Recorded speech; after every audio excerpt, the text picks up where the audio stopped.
Hackmania.com, promo code WATP. We're going to be in Las Vegas May 9th through 11th. I'll be there May 8th. Come down a day early. Hang out with us. We're going to have a blast. Live podcasts.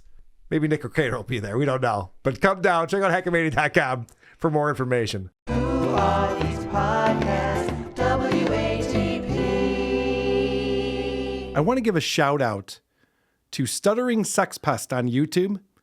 Everyone should go subscribe to that channel. He's the one who compiled every Stuttering John segment we'd ever done and put together all these different YouTube videos just of that. And doing the Lord's work. It might be 100 hours. I don't even know. It's a lot. Well, he just started doing Opie. And he just released Opie Radio Part 2. It is 12 hours of Opie segments. Damn. After 9.5 hours in Part 1 of just the old Opie segments. So you can go back and re-listen to all the stuff that we talked about over the years with Opie doing his podcast. And it's interesting to put that in perspective because Opie is now revising history. He has decided with this feud that's been cropping up with Anthony, his former co-host on the Opie and Anthony Show, he's decided that he's going to determine that his career slide is not as bad as Anthony's, but he does admit something here that's interesting. Oh my God. You know, people look at me as like quite the drop in a career. And, you know, it's kind of undeniable. My fall from grace has been pretty dramatic. Yes. I would be the first to admit that. Okay. But I think the biggest drop in radio history has to be Anthony Cumia. It has to be. The guy had all the talent in the world. The guy had an insanely good sense of humor. He was respected by every single comedian worldwide. He had Joe Rogan eating out of the palm of his hand. And without me, without Jimmy, he could have easily been a massively huge success outside the Opie and Anthony Show. And he threw it all away to stay up all night drinking and yelling and screaming about race. Let's just call them race issues in America. So this is interesting. Opie is saying, have I had a fall from grace? Obviously. Good start. We're at a good start here, Opie. Very good. But who's the biggest fall from grace in radio history? Anthony Cumia. Okay, I'm not following quite. Because Anthony, when he was fired from Sirius, started his own company, Compound Media, lasted for 10 years. And then after 10 years at Compound Media, he actually merged with Gavin McGinnis's company. Right. And so now they have a company together. They own 50-50. And he's still doing it. He's still doing 4 shows a week. You see him crop up on a lot of other people's podcasts. And if you want to see, this is his current company right here. This is Compound Censored. And you can see all the shows they have and all the stuff that's going on. People can subscribe to this and become a member. Looks like a lot. Sounds like he's doing well. Yeah. It's very different than Opie's world. He's actually partnered with people and he's doing all of these shows. But is Anthony going into bodegas and buying envelopes? Definitely not. Oh, okay. He has people for that. So Opie is trying to all of a sudden build up this, but Anthony was better than me thing, which I don't know that I've ever heard that before. Yeah, that was new too. Right. So now it's just like, well, yeah, is Anthony doing more than me? But he was so much better than me. Like, oh, okay. He would have been great even outside the O&A universe. Right. So this is all new to us. But still, it's the biggest fall from grace. No one likes him anymore. And I'll just show you this. This is Anthony's latest stream. So that's behind a paywall, censored.tv there. But if you want to look at his latest YouTube video that he put up. Said it before. So this is from 10 days ago. It has 81,000 views and it's about 6 hours long. Now, the last hour or so, he's playing a video game. But for a good 5 hours or 4 hours, he's just there talking about the news, chatting with the chat, getting people to donate to the show, all the things that Opie cannot do. He had thousands of live viewers while he was doing it without a schedule, kind of unannounced. And yet here he has all these people watching his show. It's almost like he's doing Very, very well compared to Opie. And yet Opie's trying to say that somehow he's had the larger fall, which is crazy. And so this is Opie talking about how he wanted to leave Anthony alone, but there's a thing that triggered him. And we talked about this recently on WATP. You know, I was actually leaving him alone, and then someone sent me a video where him and Kevin Brennan, I guess, text each other, and they talk about people they don't like, and one of them is Opie. And then he attacks a YouTube channel that has nothing to do with Opie and Anthony. So this is all it took for Opie to lose his mind, because they were talking about how him and Kevin Brennan text each other from time to time about people they don't like, and they brought up Opie and Stuttering John, which shows that I've been onto something for a while. But that's all that Opie had to hear, and he's just like, this guy's just piling on me, he won't stop. Why? Because I started up a channel? Well, yeah, he was clowning your channel. It was definitely goofable, for sure. Absolutely. But Opie is now like this victim here. It's like, these people are texting about me behind my back. Why won't they just leave me alone? Well, they are. They're texting behind your back. Yes, correct. That's the definition of it. But he found out about it. He's very upset. So this very much upsets Opie. And then Kevin Brennan is sniping him. And Opie becomes aware of this. This is fun. Kevin Brennan is sniping. Hey, Kevin, you're a piece of garbage. You're literally a piece of garbage. Sucking up to Anthony. What'd I do? How am I sucking up to Anthony? I was on a show once, or vice versa. Sucking up to Anthony, come on. See, this is a thing where like Opie doesn't have friends. No. If you think that like texting with someone about someone you know, mutual acquaintance, you both had a falling out with, is sucking up to someone, that's not what that is at all. No, get some help. Yes, normal communication between people. Come on, man. Then you guys text each other. Oh, you text each other? We don't. He barely texts me. Barely. Maybe happy holidays, happy Hanukkah. Very rarely. I can count how many times Anthony texted me in the last year. I bet it's less than 10 times in the last year. Oh, you text each other to make fun of him, do you? You're garbage. There was literally one text about Opie, because I was talking about how Opie did something, and Kumia texted me. He's like, yeah, you're 100% on point with Opie. But he acts like we text a lot about him. We don't. We never text, and that's a fact. I'll read the whole text exchange from the last 12 months. And he will. We'll get into that. But Kevin and Anthony have not had a good relationship. Kevin used to work for Anthony on Compound. They had a big falling out. There's a big fight with Gino and everything. Recently, Anthony went on Kevin's show. But up until that point, they did not get along, and Kevin would go after Anthony all the time. So they text each other very rarely, which we're going to find out. And all it took was Opie hearing that there was one time the text was about him, and now Kevin's garbage, and Anthony keeps going after him. He's such a victim. And Patrick Melton's the one who really made me aware of this. These people that we go after are in their feelings so much. They're so emotional about it. They think they're being attacked. It's like, no, no one's attacking you. No one wants to take away that beautiful apartment you have. No one wants to go to your house in the Hamptons. We're happy for you. We're glad you made a good life for yourself and Doggy and everyone else. Mm-hmm. It's not an attack. No. We're just laughing at you. I think what it all boils down to is these lolcows know they suck. Yes, it's the insecurity. Yeah, we talked about it last time. He got an invite from Chrissy Mayer to promote his new channel. Case in point. And immediately insulted her publicly on Twitter. Yeah. Because he couldn't believe that it was boring AF. I couldn't believe it was a genuine invite. He could have said, no thanks. Right. He could have said, sure. He could have said, why do you come on my channel? Instead, he said, I've been hurt so many times. Yeah, he knows he sucks. Effing garbage. You literally stand for nothing. That's the other thing, too. You stand for nothing. What is Kevin Brennan supposed to stand for? What is any YouTuber or podcaster supposed to stand for? What does Opie stand for? Yeah, we're watching him wander aimlessly through. So he's at like a BMW dealership doing a show. why is he doing that? Pitching about people. And you know what's funny about that is that when you walk into a dealership, salespeople are like, whoa. Yeah. They see Opie, they're like, all right, yeah. Hi, Mr. Hughes. Just make sure he doesn't pee on anything and let him get out of here. Garbage. You literally stand for nothing. That's what Gino said about me. If you stand for nothing, you'll fall for anything, right? You literally have a problem with everybody, and then you don't have a problem with everybody. You're pure garbage.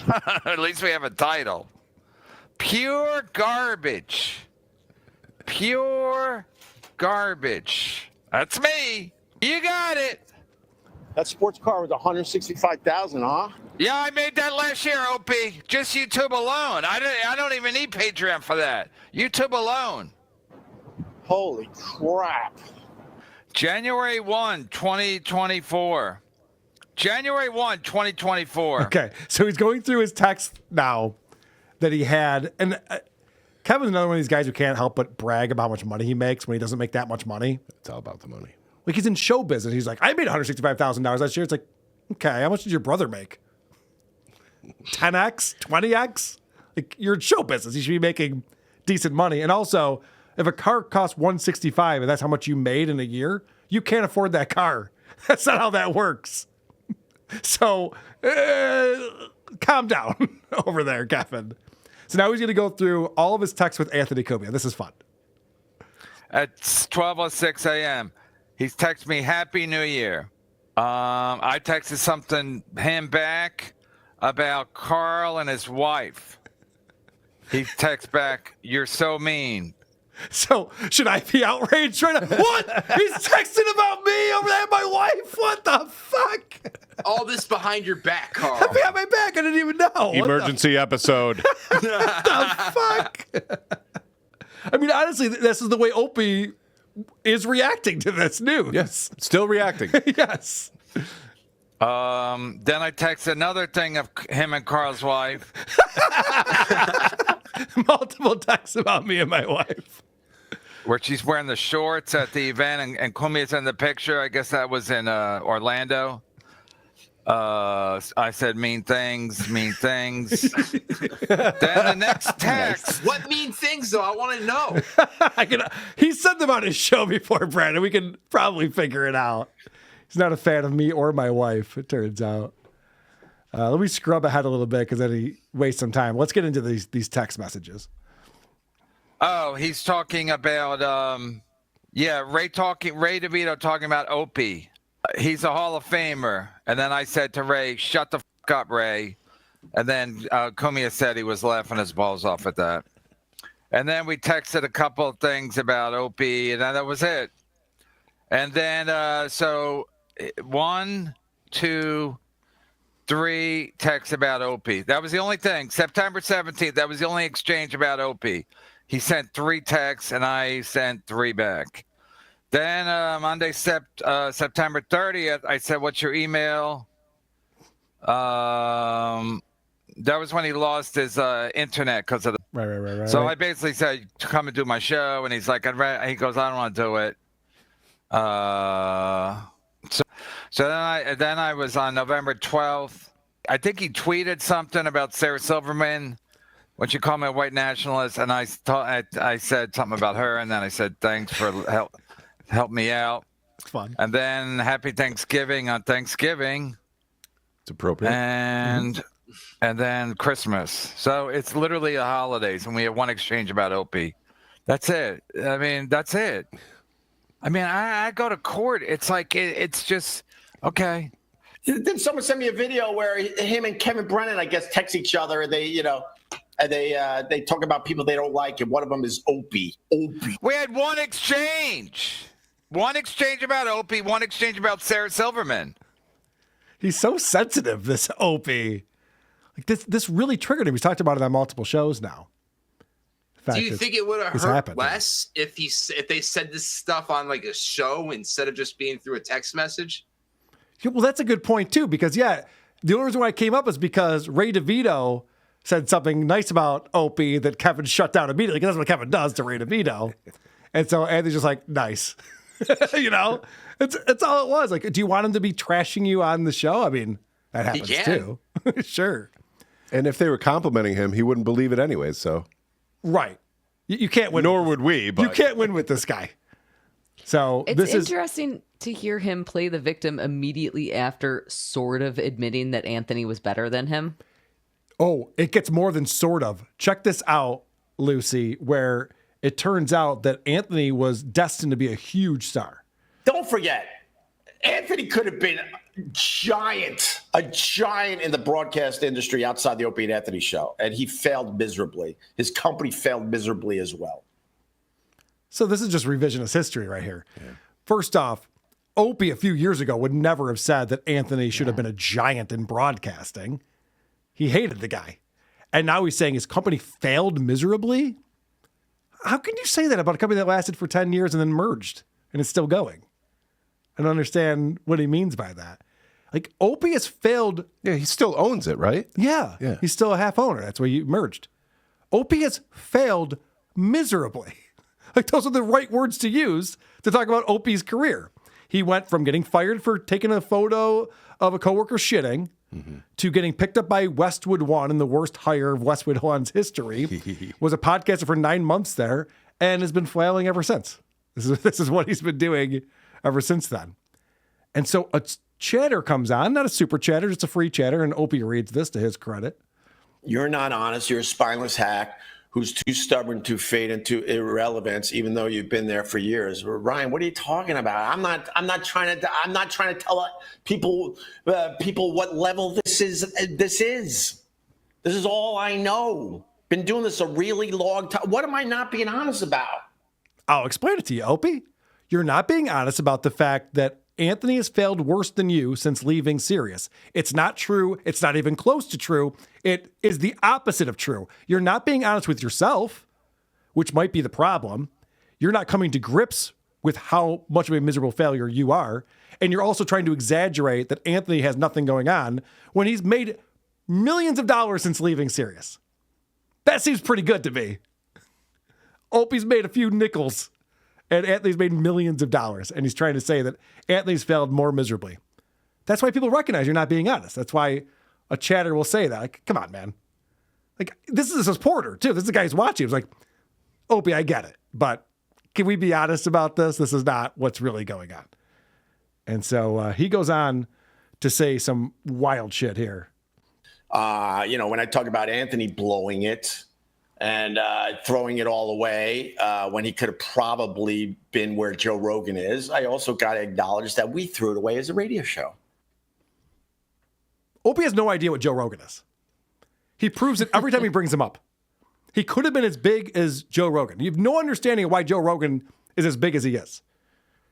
The appeal of Joe Rogan is what sets him apart from other podcasters. Anthony's not Joe Rogan. They're very different people. Anthony has his thing that he's good at. Joe Rogan has his thing that he's good at. Joe Rogan's not funny. Joe Rogan brings on very interesting guests and has great conversations with them from all walks of life, from entertainment to conservationists to scientists to politicians to you name it. People are at the top of their field, and Joe Rogan can sit there and talk to them about their field and get an interesting conversation. Usually, not all the time. Don't get me wrong. There's some snooze fests going on as well. But that's why Joe Rogan's popular. Anthony's never been that guy. Anthony's hilarious. He's the best when there's someone else running the show and he can just sit there firing off jokes and doing what he does. Yesterday I was going back and listening to some old Jocktobers. And that was bringing me back. It's so fun hearing Anthony and Jim Norton goof on these radio shows. Like, that's them at their best. It's not Joe Rogan. And so now Opie has built this thing into the reason why Anthony has failed is because Joe Rogan's here and he isn't. Well, guess who else is not where Joe Rogan is?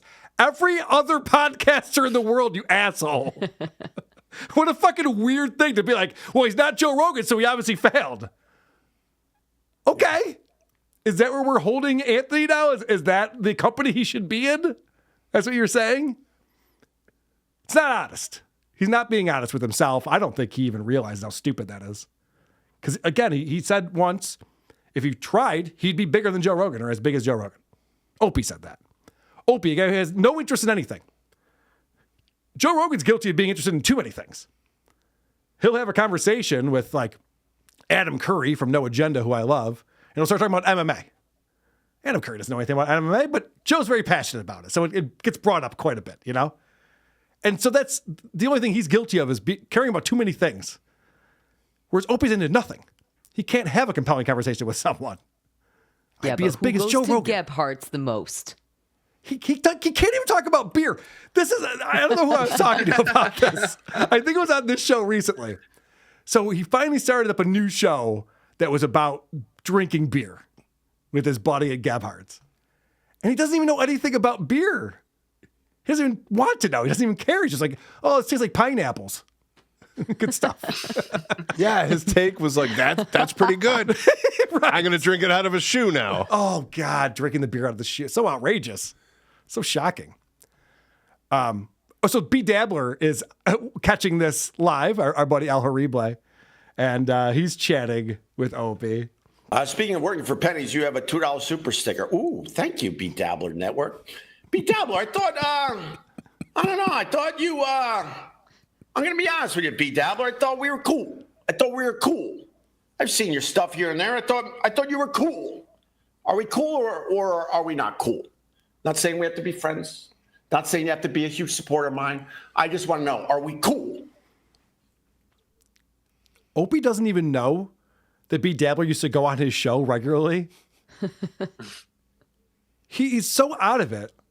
He doesn't realize, and I watched Tukey react to this, or maybe it was Al Harible recently, react to this. And I know we've talked about it on the show, but just to remind you, Opie does a show very early in the morning on the East Coast. And he would have Cardiff Electric on. And then Cardiff would bring in his buddies. So then Corndiff was on, and then Cordiff, which was another character that Al Harible had. But eventually Tukey got on the show, and it was Tukey and Corndiff and Cardiff, all with Opie. And it would be Fridays. That was Opie's Friday show, and it was fun. He's dancing with puppets, and everyone was having a good time.